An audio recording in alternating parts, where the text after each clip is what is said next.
In today's video, I'm going to break down how to get an amazing sounding indie pop mix in your DAW. Hello everyone, welcome back to Make the Music. I do videos on mixing, mastering, anything involving production in your home studio. So if you're interested in that, go ahead and like the video and subscribe to the channel down below. Plus, I've got a free guide called the Home Studio Toolbox, which gives you a bunch of amazing free tools that can help you produce amazing sounding songs in your home studio, like virtual instruments, plugins, all sorts of stuff, beats, samples. Anyways, let me get into the video here and let me break down the 3 top tips to getting that amazing sounding indie pop production. Okay, in terms of maximizing your indie pop production, the first step we're gonna talk about is building your track for success. So we want to layer elements, we want to add instruments as we go along to make the track sound epic, to make it sound like it builds and goes somewhere and puts the listener on a journey. So you can see here in my track how we start out here. I'm actually going to play for you the final chorus so you can get a little idea of what the track sounds like.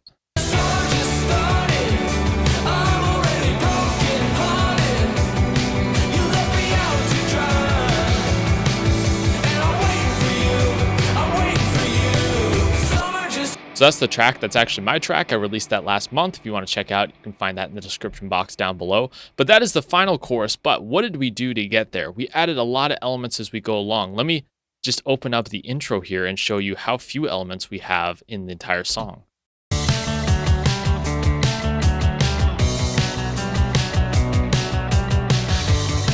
So in this intro here, I have the main drum part, which the kit stays the same for the most part. We do add clap and shakers and tambourines and claps near the end of the third chorus.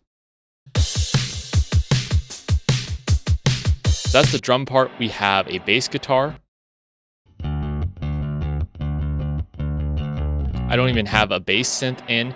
And then we have a couple little lead guitars filling out the arrangement.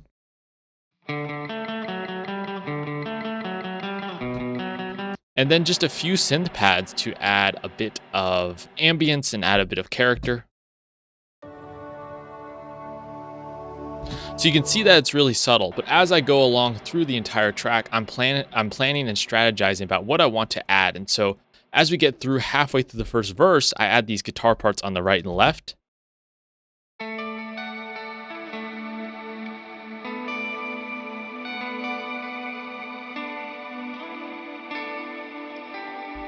So those are just chilling on the right and left sides of the stereo spectrum as we get through the first verse. And then we actually add in a few more synth parts. They actually go up in volume, but we have a couple drone pads going through the entire verse part. But that is it. I'm keeping it simple. And then as I go into chorus 1, we add a bass synth here to help fill out the low end even more.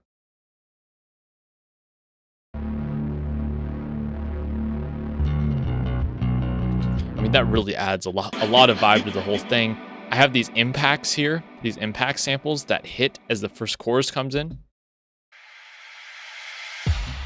just to add some extra impact. And then as well as this tambourine and shaker part.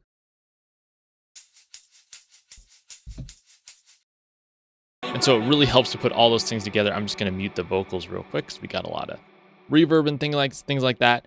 Also, the synths. Look how many more synth patches I add as we head into chorus 1.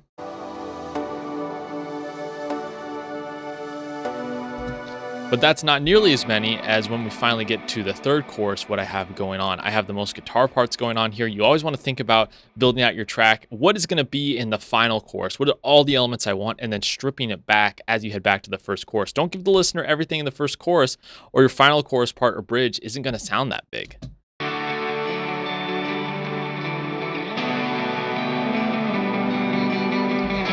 Now I have the most parts filling out the chorus. I add some acoustic guitars.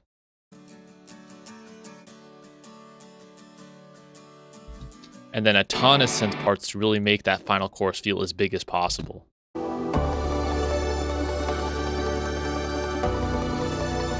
Way more than what I had in chorus 1.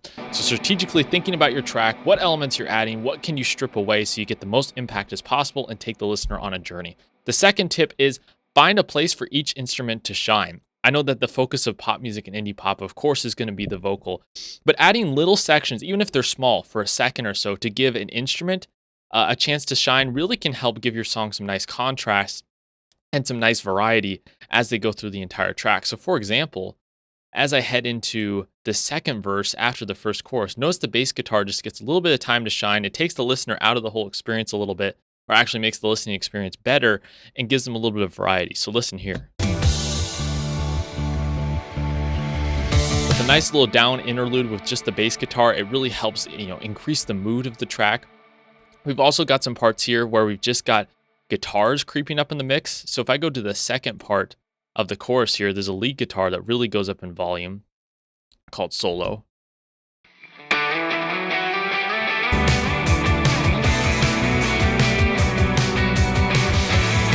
So even though there's vocals going on that part, we're in the chorus. With that lead guitar up, it just feels a little bit different than everything else. The guitar gets a chance to shine.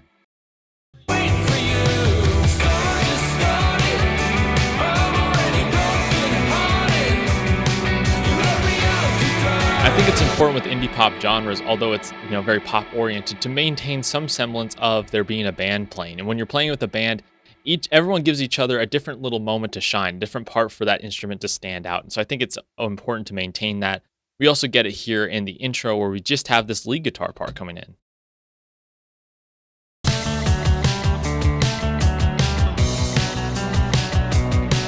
And so this reverby guitar part is just a great way to hook the listener in, give them something catchy to think about.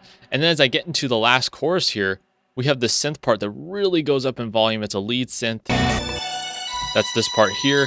And it's almost abrasively loud, but it really helps the thing build. And you're like, wow, those synths are really up front.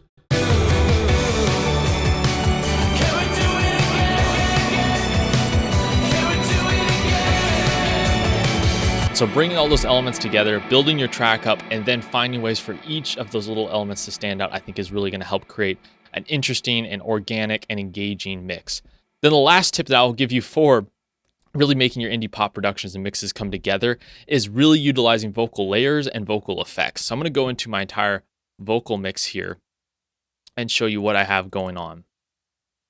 So just starting out, we really try to keep it simple. One lead vocal and some occasional backups. I'll play you what the lead vocal sounds like here.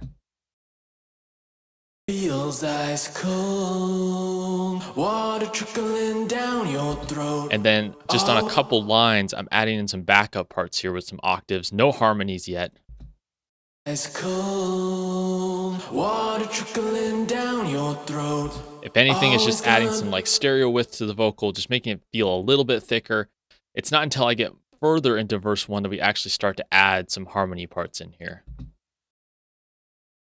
You and me are the same. But really, I'm holding back a lot of the vocals, and even into chorus 1, I'm not giving you everything vocally just yet, because I want the final chorus to feel the biggest as possible. So the first chorus has this vocally.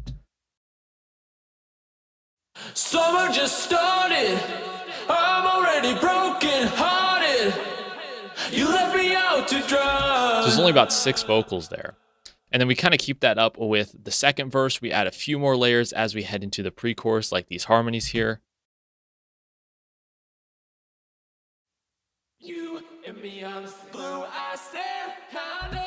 And even some backups with some lower harmonies.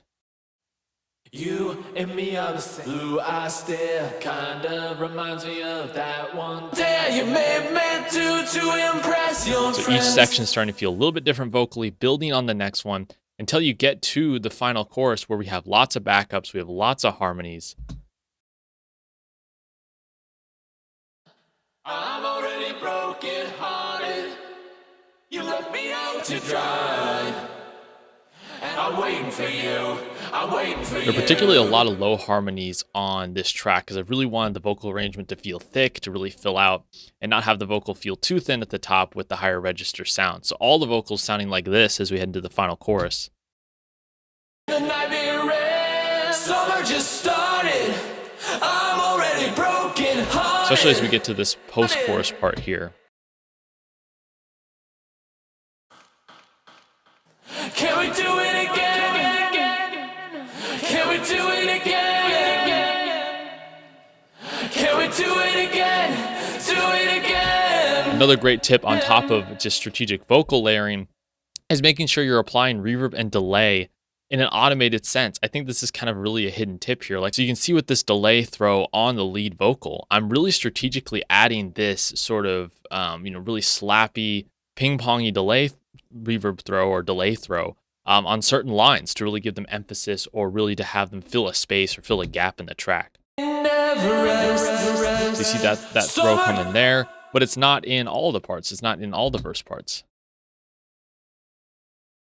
I'm already broken hearted. I got my face on the floor. So you see it's not there, but especially in the chaotic part near the end of the last chorus here, I really wanted it to feel more chaotic and even more swimmy and more trippy. So that's why I even automated it up even further. Can we do it again?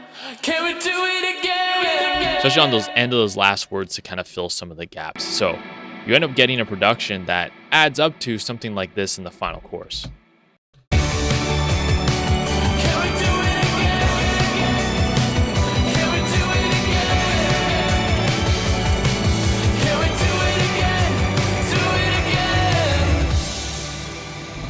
There, so those are my 3 quick tips to get an engaging, pro-sounding indie pop production and mix in your home studio. I hope that was helpful. If you have any questions, leave it in a comment down below. Check out that home studio toolbox. A lot of amazing free stuff in there that I've packed in for you guys. It's all free. It's all to help you create amazing sounding music. I hope that was a helpful video. Thank you so much for watching. Anyways, I'll see you guys next time.